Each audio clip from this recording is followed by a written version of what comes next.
বোঝায় মানুষ আমরা মনে করি আশেপাশে বাড়ির আশেপাশে 3.5 হাত গর্ত করে যেখানে লাশ রাখা হয় সেখানে মনে করি কবর। নারে বাজান না, কবর বলতে বোঝায় মানুষের মৃত্যুর পর থেকে শুরু করে কিয়ামত পর্যন্ত জগৎটাকে বলা হয় কবরের জগৎ। সুতরাং বাবারা আমার, আমরা যারা আগুনে পুড়ে মারা যায়, যারা পানিতে ডুবে মারা যায়, যারা হাঙ্গর কুমিরে খেয়ে ফেলে, তাদের কবর কোথায়? ইয়া দ্বারা মুসলমান শুনে নেন, আমার আল্লাহ তোমাকে বানাইতে সময় লাগবে না, হুকুম দিলে হয়ে যাবা।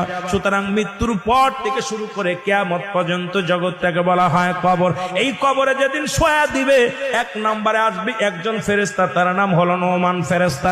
মুসলমান শুনে নেন, আমরা জানি কবরে শোয়ানো পর মুনকার নেকির আসবে।